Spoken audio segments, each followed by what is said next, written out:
اب یہ نفس ہمارا گناہ تو شریف کبھی ہوتا ہی نہیں، صرف مجبور ہوتا ہے۔ جب تک آپ کو فکر ہے مجبور ہے، جب آپ کی فکر ختم ہوئی تو وہ اپنے پیٹ میں سے پاؤں نکالتا ہے، اب پھر آدمی کو گمراہ کرتا ہے اور گناہوں میں مبتلا کرتا ہے۔ اس لیے اس کی جانب خصوصی توجہ کریں۔ آج کا موضوع اس مجلس کا بس یہ ہے کہ کبائر سے بچیں۔ کبائر میں جو مشہور ہیں اس سے تو سبھی بچتے ہیں، ہم کیا عوام الناس بھی بچتی ہے، عوام کیا کفار و مشرکین بھی بچتے ہیں، وہ بھی برائی سے بچتے ہیں، وہ بھی بچتے ہیں۔ تو ہمارا کیا کمال ہے، اہل ایمان کا، اہل تقویٰ کا کیا کمال ہے؟ ہمیں ہر اس گناہ سے بچنا ہے جو عرف میں گناہ سمجھا جاتا ہو، نہ سمجھا جاتا ہو، علم نے اسے حاصل کیا، علم نے اسے گناہ قرار دیا، اس سے ہم کو اپنے آپ کو بچانا چاہیے اور اپنے آپ کو محفوظ رکھنا چاہیے۔ اب یہ کہتے ہیں کہ ولایت کے کتنے مقام ہیں اور قطب و ابدال کسے کہتے ہیں؟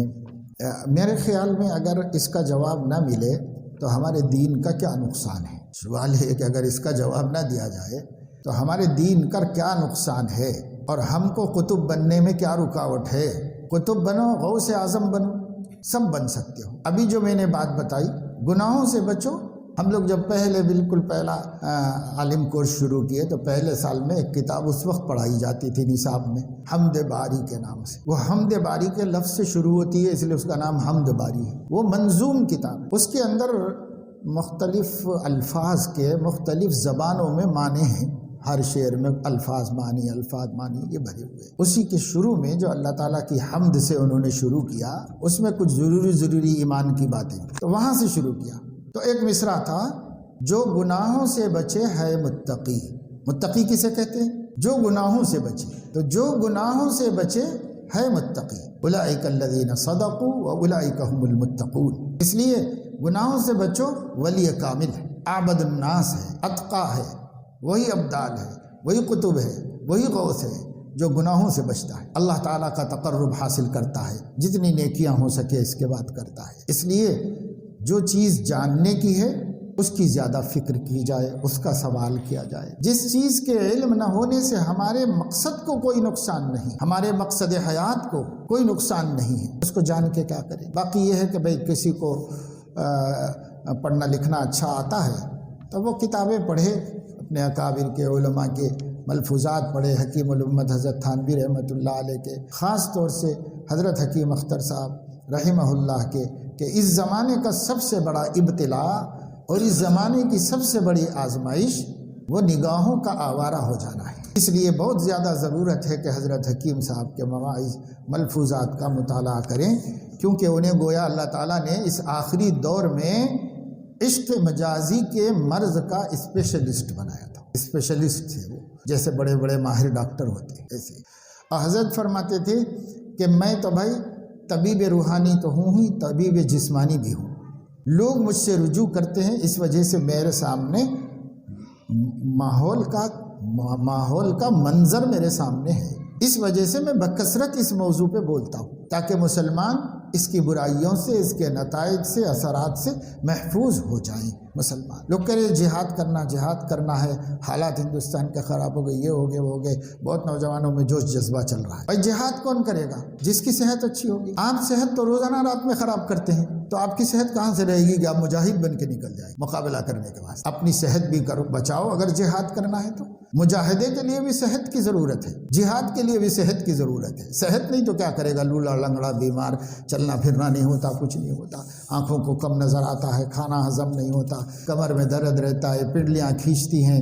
جو عشق مجازی کے مریض ہیں ان کو یہ سب بیماریاں ہیں، ساری بیماریاں، آنکھیں دھندلاتی ہیں، سر چکراتا ہے، پنڈلیاں کھینچتی ہیں، کمر میں درد ہوتا ہے اور کھانا ہضم نہیں ہوتا، یہ سب بیماریاں پیدا ہو جاتی ہیں عشق مجازی کے مریضوں کو۔ تو آج یہ مرض عام ہو گیا موبائل کی وجہ سے۔ پہلے لوگ سنیما دیکھنے والے ہی خراب ہوتے تھے، وہ لوگ بھی بیچارے سنیما تفریح کے طور بھی دیکھتے تھے، بگڑتے نہیں تھے، زیادہ خراب نہیں ہوتے تھے۔ اب جو آگے ہیں سنیما جیبوں میں، یہ سنیما تو کسی کو محفوظ رکھا ہوا نہیں ہے، کیا عرب کیا عجم کیا عامی کیا عالم سب اس میں مبتلا ہے۔ حکومت کو دھوکہ دے کر جو مال کمایا جائے وہ بھی حرام ہے، اس واسطے کہ مسلمان دھوکہ دے کر کسی سے مال نہیں لیتا۔ تنہائیوں والے گناہ سے بچنے کا سب سے آسان طریقہ کیا ہے؟ سب سے آسان طریقہ خوف خدا ہے۔ عذاب کو سوچو، جہنم کو سوچو، اللہ تعالیٰ کی ناراضگی کے نتائج کو سوچو، اس سے بڑھ کر کیا ہے؟ چلتے چلتے روڈ پر اچانک بریک کیسے لگ جاتا ہے؟ لال سگنل دکھتے ہی بریک کیسے لگ جاتا ہے؟ اسی لیے لگ جاتا ہے کہ مستحضر ہے کہ 1000 روپے کھینچ لے گا یا آن لائن آ جائے گا چالان، تو بھرتے رہو پیسے زندگی بھر کما کے ان کے پیچھے۔ اس لیے ہیلمٹ بھی لگ جاتا ہے، بریک بھی لگ جاتا ہے، اور اوور اسپیڈ سے بھی بچ جاتے ہیں۔ سب عمل ہو رہا ہے، کوئی نہیں دیکھ رہا ہے، پھر بھی عمل ہو رہا ہے، اس لیے کہ خفیہ آنکھ دیکھ رہی ہے۔ سیدھے سے چالان آ جائے گا کھاتے کے اندر، ہمارے پیسے بھرنا پڑے گا، نہیں تو سیز ہو جائے گی گاڑی۔ تو ایک خفیہ آنکھ اور بھی ہے جو سارے عالم کو دیکھ رہی ہے، ہر ایک کی جلوت کو بھی دیکھ رہی ہے، خلوت کو بھی دیکھ رہی ہے، اجالے میں بھی دیکھ رہی ہے، اندھیرے میں بھی دیکھ رہی ہے۔ اس سے کیوں نہیں ڈرتے؟ یہ گورنمنٹ کے لگائے ہوئے کیمروں سے ڈرتے ہیں، اللہ کے کیمرے سے کیوں نہیں ڈرتے؟ اللہ کی آنکھ ہر جگہ دیکھتی ہے، ہر جگہ۔ حدیثوں میں آتا ہے کہ حضور علیہ السلام کی پیٹھ میں 2 آنکھیں تھیں، 2 مونڈھوں کے بیچ میں 2 آنکھیں تھیں، سوئی کے ناکے سے باریک تھی۔ سوئی میں کتنا سوراخ ہوتا ہے کہ دھاگا چلا جائے، اس سے بھی باریک آنکھ تھی وہ، اور وہ آنکھ کپڑے کے پیچھے سے بھی اتنا ہی دیکھتی تھی جتنا کپڑے کے اوپر سے بغیر دیکھتی تھی وہ آنکھ۔ حضور علیہ السلام چادر اوڑھ کے نماز پڑھاتے تو صفوں میں کون کیا کر رہا ہے سب آپ کو دکھتا رہتا تھا پیچھے، یعنی کپڑے کے پیچھے سے بھی اتنا دیکھتی تھی۔ تب لوگوں کو اتنا سمجھ میں، صحابہ کو تو سمجھ میں آیا، انہوں نے دیکھا، لیکن بعد والے لوگوں کو کیا سمجھ میں آتا ہوگا؟ لیکن آج دیکھو کیسے باریک باریک کیمرے نکالے گئے ہیں، اور وہ کیمرے اندھیروں میں بھی دیکھتے ہیں، اور وہ کیمرے کپڑوں کے پیچھے سے بھی دیکھتے ہیں۔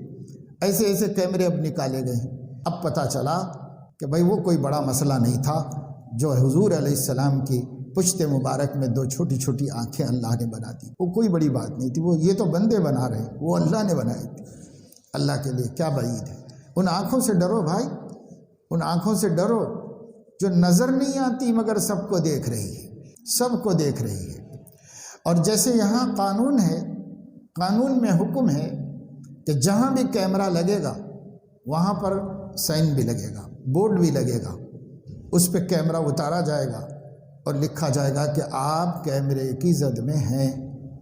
جہاں بھی ہوگا، عرب میں جاؤ عربی میں لکھا ہوا ہے، یہاں ہندی میں، تیلگو میں، بہرحال جو علاقہ ہے وہاں یہ لکھنا قانوناً ضروری ہے، اور اس کے بغیر اگر پکڑ کی گئی ہے تو وہ بھی قانون کے خلاف ہے، اس لیے خبردار کر کے پھر پکڑ کیجیے۔ آپ تو کیمرہ لگائیں تو وہاں لکھنا بھی پڑتا ہے کہ یہ آپ کیمرے کی زد میں ہیں، یہ لکھنا بھی پڑتا ہے۔ حق تبارک و تعالی شانہ نے ہی یہ قانون دیا ہے، کیونکہ اللہ نے پوری کائنات کو کیمرے کی زد میں رکھا ہے، اور سارے قرآن میں جگہ جگہ بتا دیا وَمَا اللَّهُ بِغَافِلٍ عَمَّا تَعْمَلُونَ إِنَّ اللَّهَ بَصِيرٌ بِالْعِبَادِ۔ آپ کیمرے کی زد میں ہیں، آپ کیمرے کی زد میں ہیں، برابر یاد دہانی کرا رہے ہیں، وہ برابر بتاتے جا رہے ہیں۔ اب اللہ پکڑے گا تو اللہ تعالیٰ کا پکڑنا عدل ہوگا، کہ ایسا نہیں ہے کہ اللہ نے اچانک کسی کو پکڑ لیا وہ گھات میں جا کے، ایسا نہیں ہے، بلکہ وارننگ دے کے پکڑے اللہ تعالیٰ۔ اس لیے ہم وارننگوں سے ڈر جائیں، یہی ہے خلوت میں اور جلوت میں گناہوں سے بچنے کا طریقہ۔ راہ طریقت میں قدم رکھنے کے بعد سب سے پہلا کام کیا کرنا چاہیے؟ سب سے پہلا کام گناہوں کو چھوڑنے کی فکر کرنا چاہیے، یہ پہلا ہی قدم ہے۔ 2 قدم ہی ہیں اللہ تک پہنچنے کے، گناہ چھوڑ دو اور فرائض و سنن مؤکدہ کی پابندی کرو، نوافل کرو تو نور علی نور، نہ کر سکے تو پھر بھی کوئی خسارہ زیادہ نہیں ہے، پہنچ تو جاؤ گے اللہ کی طرف۔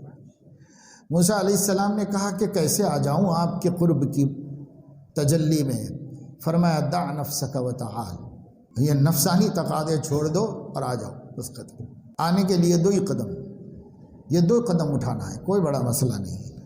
کچھ دن تقویٰ سے رہنے کے بعد نفس میں گناہوں کی طرف میلان ہوتا ہے، اس کے بعد بدنگاہی اور دوسرے گناہ کا ارتکاب ہوتا ہو، وہ بھی خود سے، پھر یہ خیال آتا ہے کہ میرا نصیب نیک ہونا نہیں ہے۔ یہ حالت بہت سال سے چلی آ رہی ہے۔ کچھ دن تقویٰ سے رہنے کے بعد نفس کا حملہ ہو جائے تو ایسا ہو جانا فطری طور پر ممکن ہے، کیونکہ انسان کبھی ذہول میں مبتلا ہوتا ہے، بھول اور نسیان اس پہ طاری ہوتا ہے، اس سے ایسا ہو سکتا ہے کہ پھر سے کچھ گڑبڑ ہو جائے۔ دیکھو یہ بات پہلے سمجھ لو کہ جب سے آپ نے سلوک میں قدم رکھا ہے، یا جب سے آپ کو شعور آیا ہے تب سے لے کے موت تک ایک گناہ بھی نہیں ہونا اس کو مانگا نہیں گیا ہے ہم سے. گناہ نہیں کرنا اس کا حکم دیا گیا ہے. ہو جائے تو معافی مانگ لینا. تو وہ بات پھر سمجھو کہ جب سے نیک بننے کا ارادہ کیا ہے اب اس سے کبھی گناہ نہیں ہونا چاہیے، موت تک نہیں ہونا چاہیے گناہ. اگر وہ نیک بننا اس کو سمجھ رہا ہے تو اسے پہلے اپنے علم کی اصلاح کر لینا چاہیے. ایسا پاسبل نہیں ہے اور ایسا اللہ نے حکم دیا بھی نہیں ہے. پھر کیا کرنا ہے؟ نیک بننے کی پوری کوشش کرنا اور گناہ سے بچنا. اگر ہو جائے تو سچی پکی توبہ کر کے اسے کل عدم کرنا، پھر اپنا کام چالو کر دینا. اسی کا نام مجاہدہ ہے، اسی کا نام سلوک ہے، اسی کا نام خدا تعالیٰ تک پہنچنے کی کوشش ہے. تو وہ پہلا والا تو بھائی ممکن نہیں ہے. اب اس میں الجھے رہو گے تو کبھی ولی اللہ نہیں بنو گے. پوری عمر میں کبھی بننا ہی بھول جاؤ کہ بن سکتے ہیں ولی اللہ. اس لیے اس میں مت الجھو. یہ جو دوسری والی سچی بات ہے کہ اللہ یہ کہہ رہے ہیں کوشش کرو کہ میری نافرمانی سرزد نہ ہو. اگر ہو جائے تو توبہ استغفار کرو، میرے غصے کو باقی مت رکھو، مجھے راضی کر لو، خوش کر لو. یہ تو سب سے آسان طریقہ ہے نیک بننے کا. اب اس سے آسان طریقہ تو پوری کائنات میں، زمینوں میں، آسمانوں میں ڈھونڈ کے لے کے آؤ، کہیں بھی نہیں ہے. یہ واحد طریقہ ہے، اس سے آسان کچھ بھی نہیں. یہی طریقہ ہے اور اس کو نہ سمجھنے سے خواہ مخواہ پریشان آدمی رہتا ہے. اور یہ جو مایوسی آئی نا اسی وجہ سے آئی. جیسا اب میں کیا نیک بن سکتا ہوں، نفس کہتا ہے تیری قسمت میں نہیں ہے تو کیا نیک بنتا، تیرے کو اتنی ہمت ہی نہیں ہے نیک بننے کی. تو آپ نفس سے کہو کہ بھئی اس کو ہمت کی کیا ضرورت ہے، ہو سکا جہاں تک بچو، اور جب نہیں بچ سکے تو توبہ کرو. اب اس کو کیا ہمت چاہیے، کیا طاقت چاہیے آپ کو اس کے واسطے؟ کچھ بھی تو نہیں چاہیے، صرف فکر چاہیے. تو اس فکر کے ساتھ جینا کیا مشکل کام ہے بھائی؟ کوئی مشکل نہیں. ہر شخص ولی اللہ بن جاؤ، ہر بندہ ولی اللہ بن جاؤ، کسی کو رکاوٹ نہیں. اوپر والے حالات سے وسوسے آتے ہیں کہ میرا نصیب میں مردودیت ہے، نعوذ باللہ. اگر مردود بنانا ہوتا تو اللہ تعالیٰ جو ہے ایمان نہ دیتا. اللہ تعالیٰ نے ایمان دیا ہے، وہ ہم کو مردود نہیں بنانا، وہ ہم کو مقبول بنانا چاہتا، محبوب بنانا چاہتا ہے. اسی لیے اس نے ایمان دیا ہے اور اسی لیے نیک اعمال کا شعور دیا ہے اور اسی لیے اللہ نے اچھی صحبت عطا فرمائی ہے کہ وہ ہمیں مردود نہیں کرنا چاہتا ہے. اس لیے کبھی یہ نہ سوچو کہ یہ مردودیت کا مقام ہے. مردودیت کیسے ہے بھائی؟ جس کو مردود کرنا تھا اللہ نے کر دیا مردود اس کو، اور آدم کو بچا لیا. ہم آدم کی اولاد ہیں، ہمیں مردود نہیں کیا گیا ہے، ہمیں اللہ نے مقبول بنایا ہے. ہاں بھائی، نفس ہمارے ساتھ لگا ہوا ہے، گڑبڑ کرتا رہتا ہے، پریشان کرتا رہتا ہے.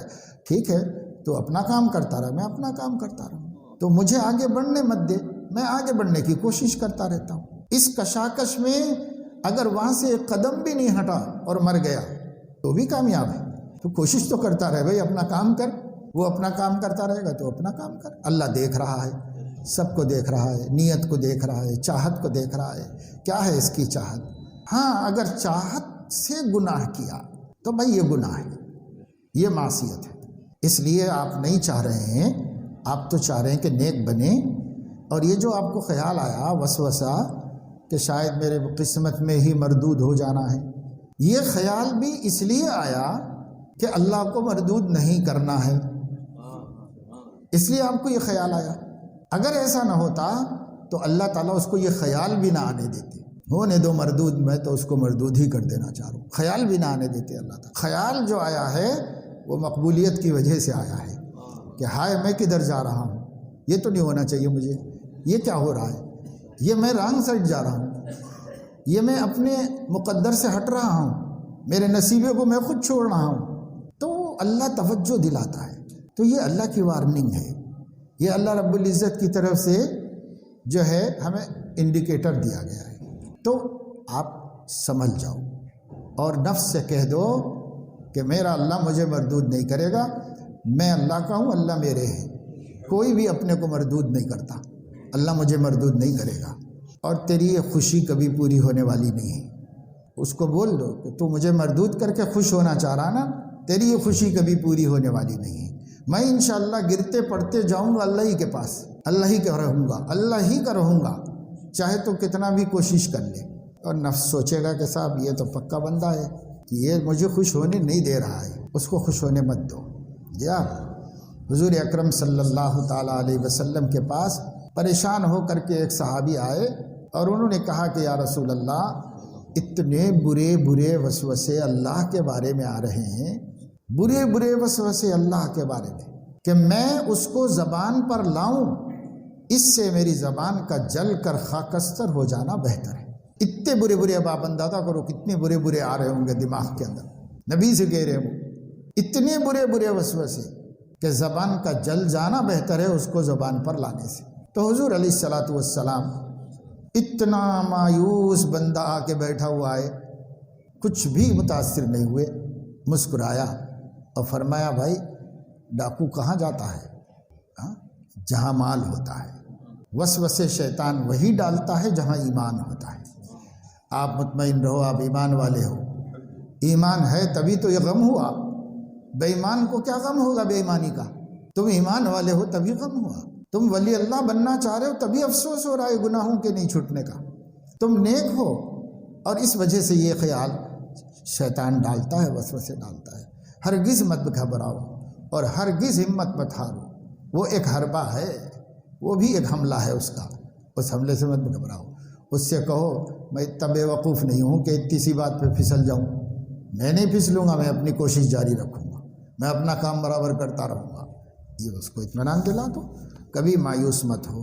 لا تقنطوا من رحمت اللہ کے بعد فرمایا ان اللہ یغفر الذنوب جميعا، سارے ہی معاف کر دے گا، سب، کتنا بڑا کیوں نہ ہو، ہاں مگر کبھی غفلت نہ ہو اور کبھی اصرار علی المعصیت نہ ہو۔ توبہ کرتے رہو، بچتے رہو، توبہ کرتے رہو، بچتے رہو، بس یہ۔ نمازوں کی پابندی کے ساتھ اورات کا معمول بھی تقریباً پورا ہو رہا ہے۔ بارک اللہ لکم۔ موبائل کے غلط استعمال سے متعلق گزشتہ مجلس میں عرض کیا گیا تھا، بحمد اللہ حضرت والا کی توجہ کی برکت سے باری تعالیٰ حفاظت فرما رہے ہیں، بارک اللہ۔ مزید دعاؤں کی گزارش ہے، اللہ تعالیٰ استقامت نصیب فرمائے۔ بد زبانی، بدگمانی، بدنگاہی کا ارتکاب ہو رہا ہے، اس کے لیے حضرت والا کی رہنمائی، توجہ کی ضرورت ہے۔ رہنمائی تو ہو رہی ہے، ابھی شروع میں تو وہی بات کی میں نے، یہ بھی بس کوشش کرو بھائی، 10 مرتبہ ہوتی ہے بدگمانی تو 9 تو کرو، 8 تو کرو۔ یہ کون کہہ رہا ہے کہ صاحب آپ لمحے اولا میں دفعتاً واحدتاً ہر گناہ سے مخلع ہو جائیں، یہ تو نہیں کہہ رہا۔ اللہ نے کہا ہے بھائی اپنی طاقت کے استعمال میں کوتاہی مت کرو، اس لیے جو اب 10 کرتا ہے بد زبانی تو 9 کر لے، جب 9 رہ جائیں گے تو 1 کم کرنا، اس میں سے 8 رہ جائیں گے۔ نظر رکھنے سے اصلاح ہوگی، غافل کی کیا اصلاح ہوگی بھائی؟ نظر رکھو کہ اب پہلے کے مقابلے میں کتنا کم ہو گیا ہے، اب پہلے کے مقابلے میں بڑھ رہا ہے کہ گھٹ رہا ہے، تقابل کرتے رہو کرتے رہو کرتے رہو، انشاءاللہ ایک دن آئے گا کہ آدمی سوچے گا جب 8 چھوڑ چکا ہوں تو اب 2 چھوڑنے میں کیا مشکل ہے بھائی، چلو وہ 2 بھی چھوڑو، ایک ہی حلے میں چھوڑ دے سکتا ہے، اور زبان کی اور دماغ کی ہر چیز کی حفاظت ہو جا سکتی ہے۔ اس لیے ہمت نہ ہارو بھائی، یہ راستہ ہمت ہاروں کا نہیں ہے، یہ راستہ باہمت لوگوں کا ہے، اللہ کا راستہ ہے، ہمت والے چلتے ہیں اس کے اندر۔ مردان خدا کہا جاتا ہے، نیکی کے راستے پہ چلنے والوں کو مردان خدا کہا جاتا ہے۔ تو مرد تو بہت ہیں زمانے میں، ان کو ہی کیوں مرد کہا جاتا ہے؟ تو مرد اصل میں ہمت کے اعتبار سے عورت سے مضبوط ہوتا ہے، اس کا ارادہ مضبوط ہوتا ہے، اس لیے یہ مردان خدا ہے، مرد ہیں، انہوں نے اپنے آپ کو اللہ کے لیے وقف کیا ہوا ہے، اس لیے ہمت سے رہو، مرد ہی بن کر رہو۔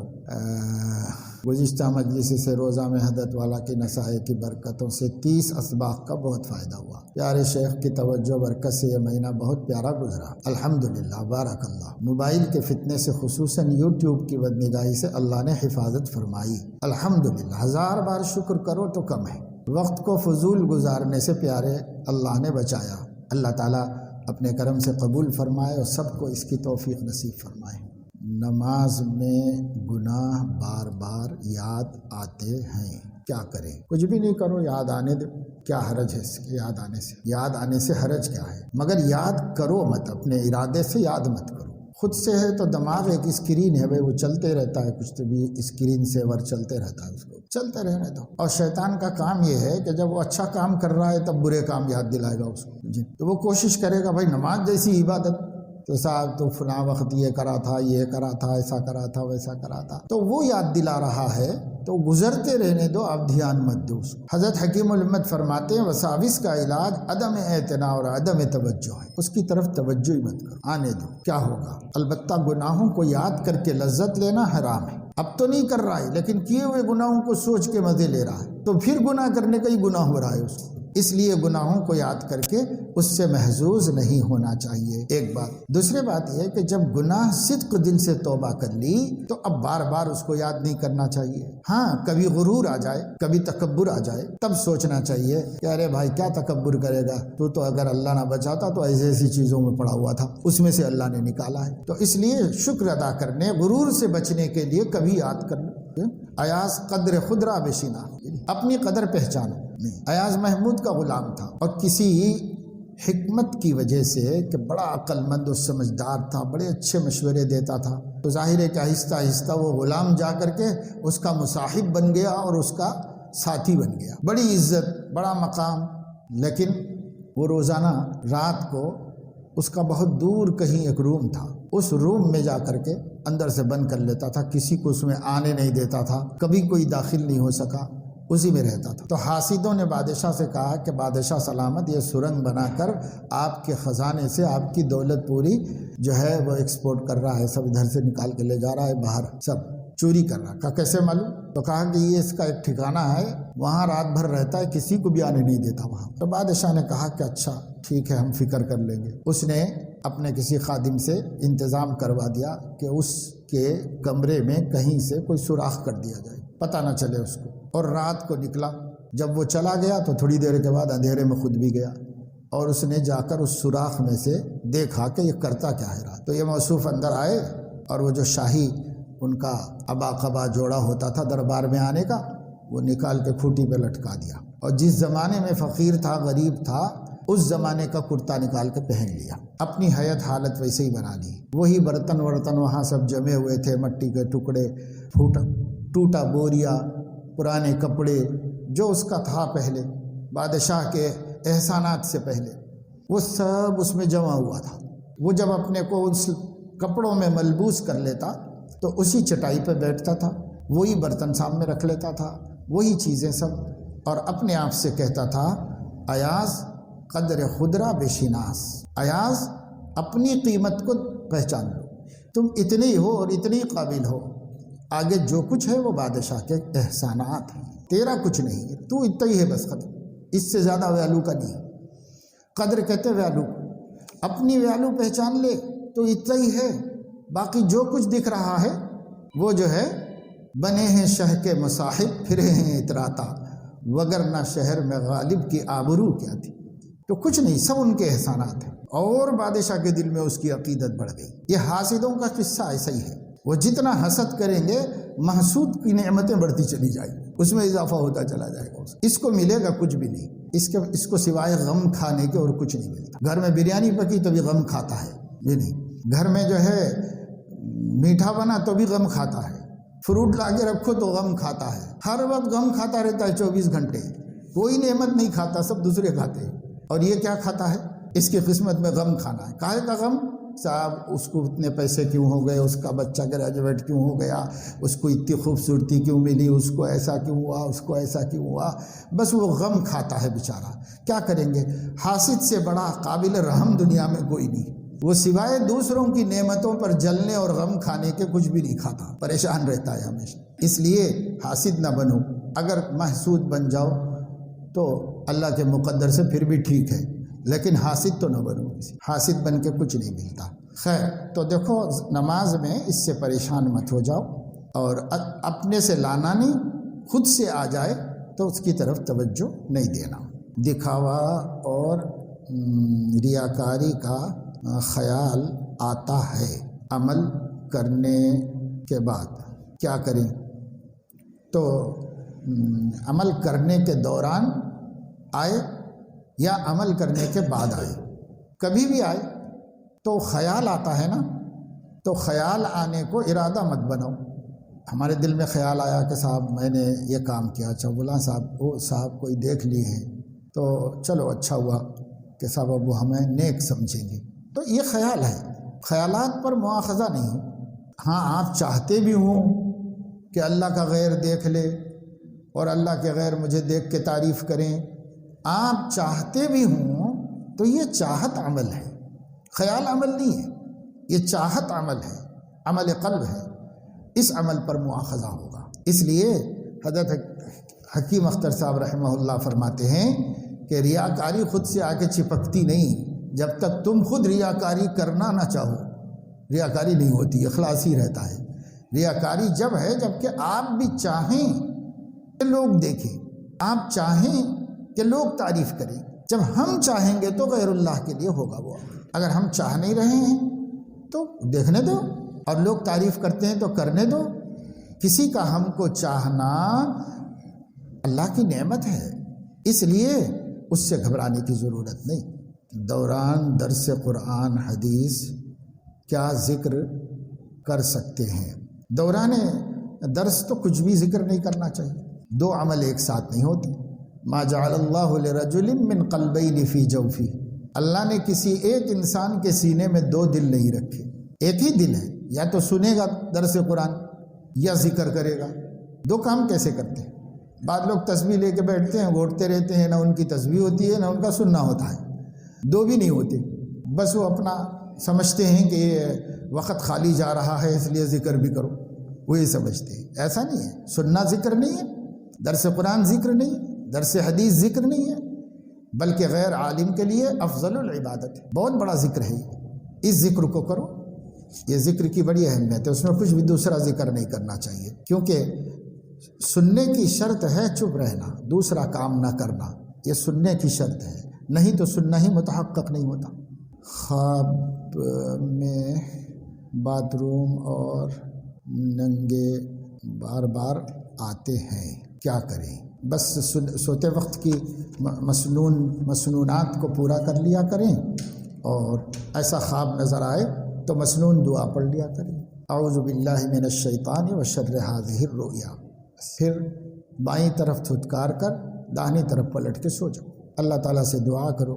اور اگر ہم گندے خیالات سوچتے رہتے ہیں، گندے مناظر دیکھتے رہتے ہیں، تو بھئی یہ خواب تو اسی کے اثرات ہوتے ہیں، تو اس میں ویسی ہی چیزیں نظر آئیں گی، ویسی ہی دکھائی دیں گی۔ تو تدبیر یہ ہے کہ اس سے بچیں، جب اس سے بچیں اور بچتے ہوں پھر بھی ایسا کوئی خواب آ جائے تو کوئی بات نہیں، اس کا ڈر کیا ہے؟ اعوذ باللہ من الشیطان وشر ھذہ الرؤیا، اس برے خواب کی شر سے اللہ ہماری حفاظت فرمائے۔